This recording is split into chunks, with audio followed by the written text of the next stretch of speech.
Welcome back guys.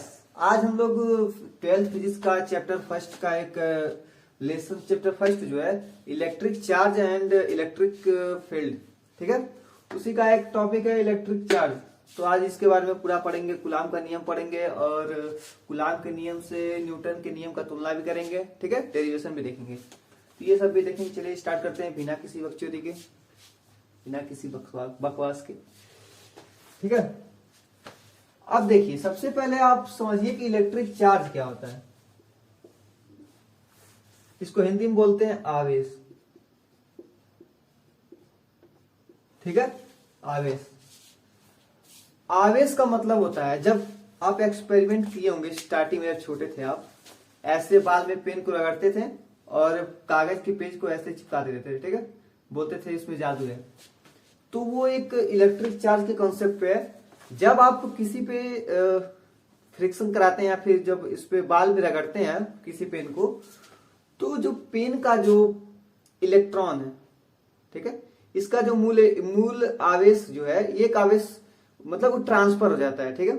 जब बाल पे रगड़ते हैं तो इसका एक इलेक्ट्रॉन ये इसको दे देता है, जिससे अब देखिए इलेक्ट्रॉन ये दिया बाल को, तो इलेक्ट्रॉन देने से ये हो गया धनावेश, हो गया मतलब पॉजिटिव चार्ज, क्योंकि एक इलेक्ट्रॉन जो निगेटिव होता है और इलेक्ट्रॉन दाता को यानी देने वाले को हम लोग क्या बोलते हैं, धनावेश बोलते हैं, पॉजिटिव बोलते हैं, ठीक है।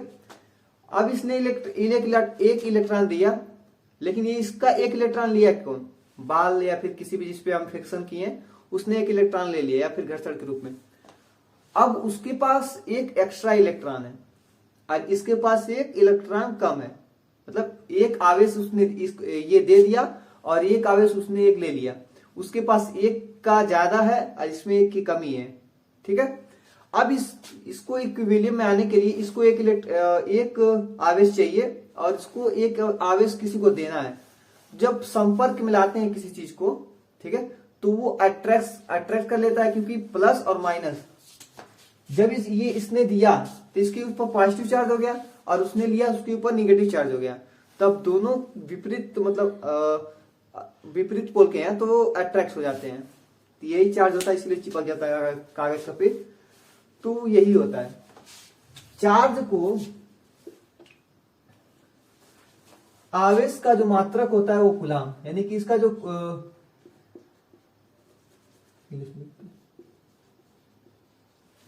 ठीक है, और इसको सी से प्रेजेंट करते हैं।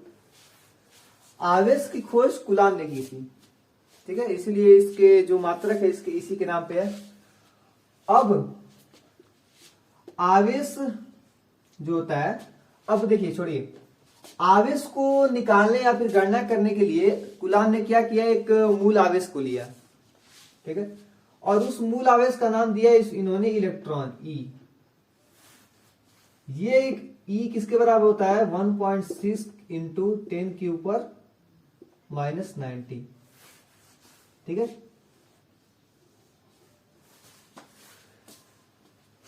और आवेश को निकालने के लिए एक फार्मूला दिए, Q is equal to n की power n into e. Number of electron को अगर मल्टीप्लाई कर दिया जाए, मतलब जितना इलेक्ट्रॉन है, 2 है, 3 है, 4 है, उसको एक ई से इलेक्ट्रॉन को ई से अगर मल्टीप्लाई कर दिया जाए तो आवेश कुल आवेश निकल जाएगा, ठीक है, क्लियर है। अब इसका वीवी सूत्र देखते हैं क्या होता है। आप लोगों ने इलेक्ट्रिसिटी का एक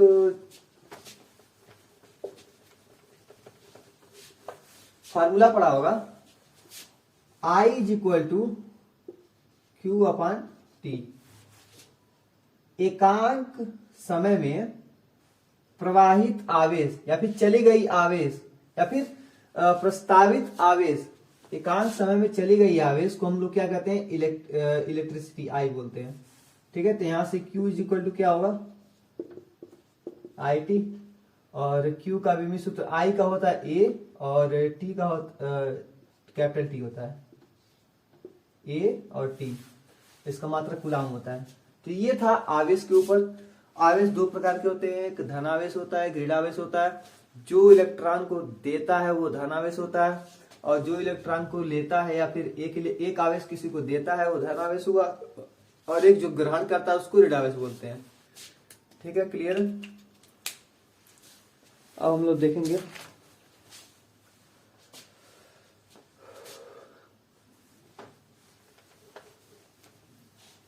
देखिए जितना भी बोल रहे हैं उसको समझिए नहीं, उसको प्रैक्टिकली या फिर दिमाग से इसको फील कीजिए। फिजिक्स रट्टा मारेंगे या फिर लर्न करेंगे तो होगा नहीं, इसको बिना समझे कुछ नहीं होने वाला।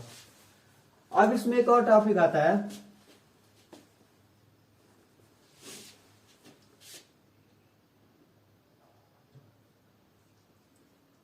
चार्ज, क्या बोलते हैं उसको,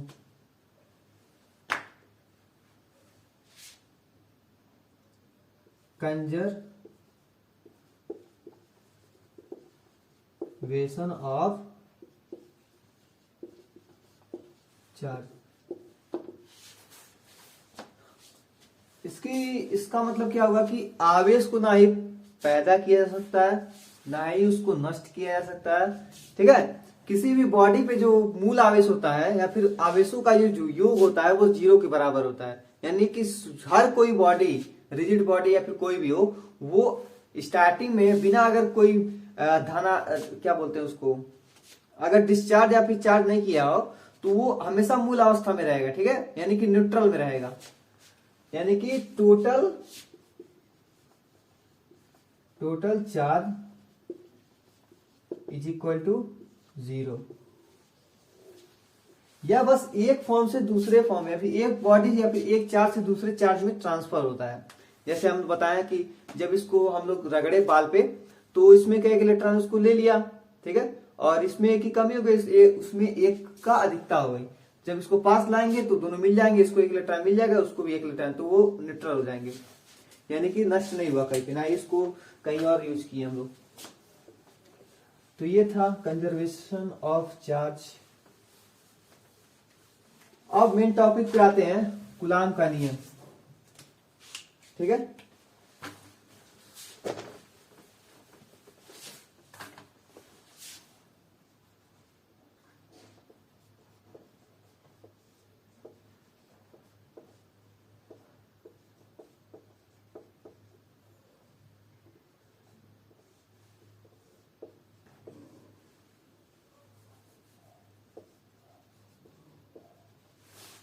कूलाम का नियम। इन्होंने क्या बोला कि अगर दो आवेश है, ठीक है, मान लीजिए दो आवेश है,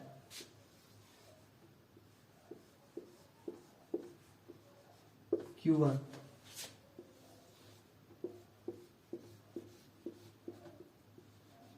Q2, इनके बीच की जो डिस्टेंस है वो है R।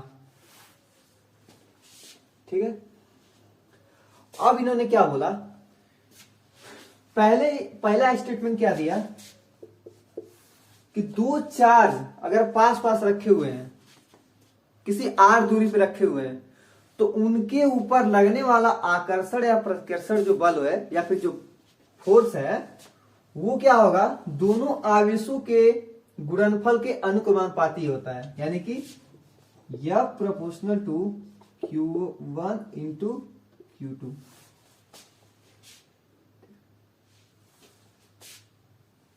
अब देखिए, जितना आप Q1 Q2 प्रोपोर्शनल है, यानी कि Q1 और Q2 का मान बढ़ाया जाए तो फोर्स का मान बढ़ जाएगा। जितना ज्यादा आवेश होगा उतनी ज्यादा ताकत होगी उसके अंदर, यानी फोर्स उतना ज्यादा उसको अट्रैक्ट करेगा या फिर रिपल करेगा, अगर विपरीत पोल के हैं तो। ठीक है, जितना ज्यादा चार्ज उतना ज्यादा फोर्स, जितना ज्यादा चार्ज उतना ज्यादा फोर्स। ये तो हो गया एक पहला स्टेटमेंट। उन्होंने दूसरा स्टेटमेंट ये दिया कि दोनों आवेशों के बीच की दूरी जो होता है, दो आवेश हैं, उनके ऊपर लगने वाला बल उनके बीच की दूरी के, यानी कि F प्रोपोर्शनल टू, पहले सुनिए क्या होता है, उनके बीच की दूरी के वर्ग के व्युत्क्रमानुपाती होता है, यानी कि इनवर्सली प्रोपोर्शनल टू 1/r²। ये पहला स्टेटमेंट है। ये दूसरा स्टेटमेंट है। अब यहां से क्या निकलता है, जितना ज्यादा आर रहेगा, व्युत्क्रम मतलब कि उल्टा, जितना ज्यादा आर रहेगा उतनी कम फोर्स लगेगी। समझ में आया? यानी अगर आर को बढ़ा दिया जाए, इसके डिस्टेंस को बढ़ा दिया जाए तो फोर्स कम लगेगा, क्योंकि इसका भी तो इलेक्ट्रिक फील्ड होगा कहीं। अब चुंबक ही है, अगर पास में से सटाएंगे तो तुरंत अट्रैक्ट कर लेगा, और यही दूर दूर अगर रखा जाए तो वो वैसे चुंबकीय क्षेत्र होगा वो कम होगा उसका। यानी आर को अगर बढ़ाएंगे, ठीक है, तो जितना आर बढ़ाएंगे उतना वो दूर जाएंगे आपस में, और फोर्स का मान वह कम होगा। और जितना पास लाएंगे, ठीक है, यानी आर का मान अगर कम करेंगे तो प्रोपोर्शनल मतलब कि व्युत्क्रमानुपाती क्या होता है कि अगर एक को बढ़ाए तो वो अपोजिट साइड का जो है वो बढ़ जाएगा। यानी आर का मान अगर कम करेंगे तो एफ का मान बढ़ जाएगा। यानी कि अगर आर का मान कम करेंगे, दोनों चार्जेस हैं वो आपस में एकदम पास में आ जाएंगे। जितना पास करेंगे उसके बीच जो लगने वाला बल है वो और ही स्ट्रांग होगा, यानी कि एफ का मान और ही ज्यादा होगा। ठीक है, तो ये उनका दूसरा स्टेटमेंट था। अब क्या होगा, दोनों को सॉल्व करते हैं। F proportional to Q1 Q2 upon r square.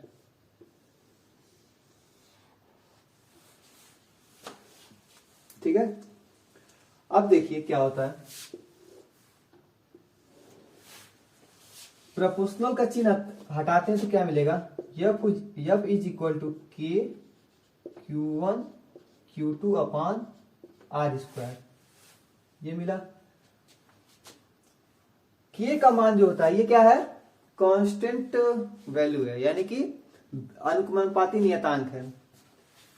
के किसके बराबर होता है, k is equal to 1 upon 4 pi epsilon naught के बराबर होता है। क्या किया हमने, Q1 Q2 आप एक दूसरे के अनुपाती होते हैं, एफ के अनुपाती होते हैं। और दूसरा स्टेटमेंट ये दिया कि और उनके बीच की दूरी के वर्ग के व्युत्क्रमानुपाती होते हैं।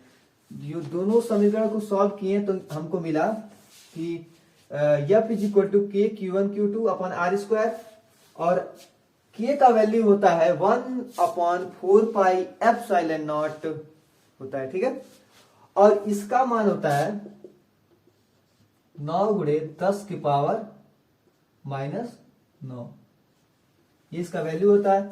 इसको अगर सॉल्व करेंगे तो एप्सिलॉन नॉट की जो वैल्यू आएगी वो कितना आएगी, 8.85 इंटू 10⁻⁻12। अब देखिए इसका मात्रक क्या होगा, अगर ई को देखिए पूरा फार्मूला लिख देते हैं हम लोग। देखिए के का मान यही रखेंगे तो ई जब इधर भेजेंगे तो एफ नीचे आ जाएगा, और ऊपर Q1 Q2, और Q1 Q2 का जो मात्रक है क्या होता है, Q1 एक आवेश का जो मात्रक होगा दूसरे आवेश का भी उतना मात्रक होगा, यानी कूलाम स्क्वायर हो जाएगा। इसका मात्रक हम एप्सिलॉन 0 का बता रहे हैं, एप्सिलॉन नॉट का, इसका मात्रक होगा कूलाम स्क्वायर अपॉन एफ नीचे आएगा न्यूटन इंटू आर का मीटर स्क्वायर। ठीक है, ये हो गई एप्सिलॉन नॉट। और एप्सिलॉन नॉट क्या होता है, ये होता है विद्युतशीलता होता है। ठीक है, Q1 क्या है, पहले का चार्ज है, पहले बॉडी का के ऊपर चार्ज है, और Q2 क्या है, दूसरे बॉडी का चार्ज है, और R है बीच की दूरी है, F है लगने वाला फोर्स है, और एप्सिलॉन नॉट क्या है, ये विद्युतशीलता होती है। ठीक है, और ये कितना होता है, देखिए एप्सिलॉन नॉट किसके लिए यूज होता है, वायु आयात निर्वात में। अगर वायु जो मतलब आवेश है, लगने वाला बल है जो, वो ना वायु में है ना वायु में, और ना ही निर्वात में, तब कौन सा फार्मूला लगेगा। ठीक है, तो उसके लिए क्या करते हैं, एप्सिलॉन 0 इंटू के करते हैं, मतलब रियल तो मान वही होता है। आइए उसको पूरा क्लीन करते हैं।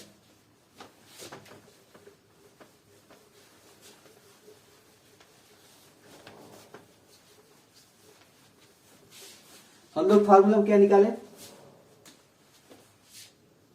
या फिर दोनों आवेश के बीच लगने वाला बल जो होता है वो किसके बराबर होता है, 1/4 pi epsilon naught into Q1 into Q2। ये फार्मूला हम लोग ड्राइव किए।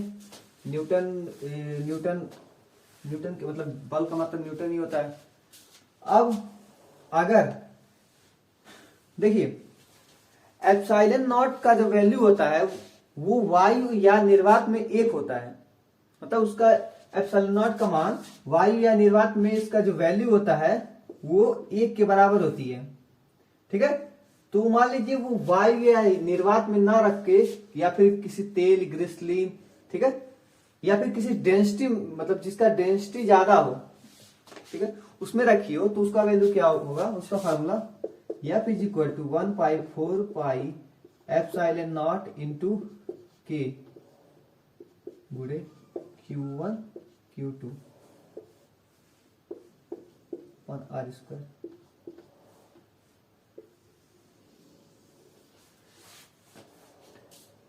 वायु या निर्वात में एप्सिलॉन नॉट की वैल्यू 1 होती है, और अगर वायु या निर्वात में नहीं है किसी और में है तो जो एप्सिलॉन नॉट की जगह के यूज करते हैं और इसका मान होता है 1 से अधिक होता है। ठीक है, जैसे जैसे डेंसिटी बढ़ाएंगे वैसे वैसे के का मान बढ़ेगा। ठीक है, ये था कूलाम का नियम। क्लियर है सबको? अब आइए अगले टॉपिक पे चलते हैं।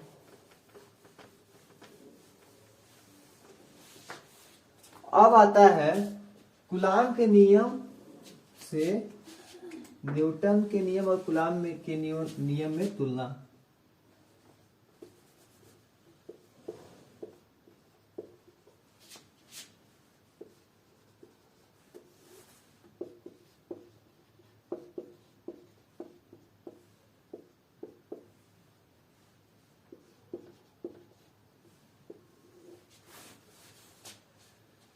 न्यूटन का जो नियम है वो दो पिंडों या फिर जो पिंड का द्रव्यमान पे निर्भर करता है। ठीक है, उन्होंने क्या बताया कि जो दो पिंड को अगर छोड़ा जाए तो उनकी जो दिशा होगी वो छोटे पिंड से बड़े पिंड की ओर होगी, छोटे बॉडी से बड़े बॉडी की ओर होगी यदि एटमॉस्फेयर के बाहर जाते हैं। इसीलिए पृथ्वी के जो चारों ओर सैटेलाइट घूमती है, क्योंकि पृथ्वी सैटेलाइट से बहुत गुना बड़ा है।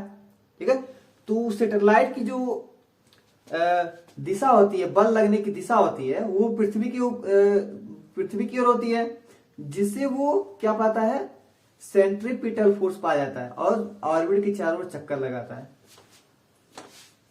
यानी कूलाम्स और देखिए न्यूटन्स लॉ क्या है कि ये द्रव्यमान पे निर्भर करता है। द्रव्यमान बताएं हम कि छोटे पिंड से बड़े पिंड की ओर होती है, और इसका फार्मूला जानते हैं आप लोग, जी F इज इक्वल टू क्या होता है, G/m, या फिर ऐसे छोड़ के इसको तो मान लीजिए अर्थ और सैटेलाइट के लिए बताए थे m1m2/r²। ठीक है, और यही मास और उसमें लगता है तो me हो जाता है, me और स्मॉल m हो जाता है सैटेलाइट के लिए, और re² हो जाता है। तो यहाँ पे देखिए g कांस्टेंट है और ऑर्बिट कांस्टेंट है, तो F जो है उसकी किस पे डिपेंड कर रहा है, मास पे डिपेंड कर रहा है। ठीक है, ये द्रव्यमान पे निर्भर करता है। और कूलाम किस पे निर्भर करता है, ये करता है आवेश के प्रकृति पे। अगर पॉजिटिव है मतलब धनात्मक आवेश है या ऋणात्मक आवेश है। ठीक है, ये किस पे डिपेंड करता है, चार्ज पे, चार्ज के प्रकृति पे निर्भर करता है। और देखिए न्यूटन का जो नियम है, ठीक है,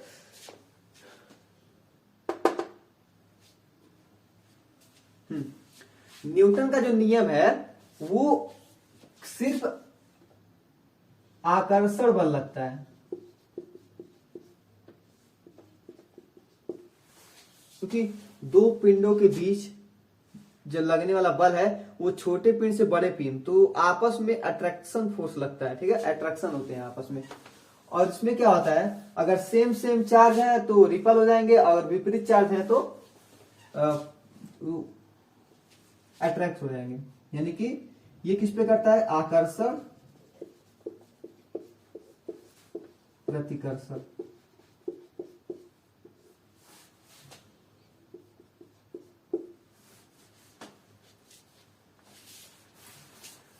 ठीक है, ये था कुछ बेसिक जानकारी। अगले हम लोग लेक्चर में ये पढ़ेंगे कि इलेक्ट्रिक फील्ड क्या होता है, और गॉसियन थ्योरम पढ़ेंगे, ठीक है, और विद्युत फ्लक्स पढ़ेंगे। तो और आज के लिए बस इतना ही।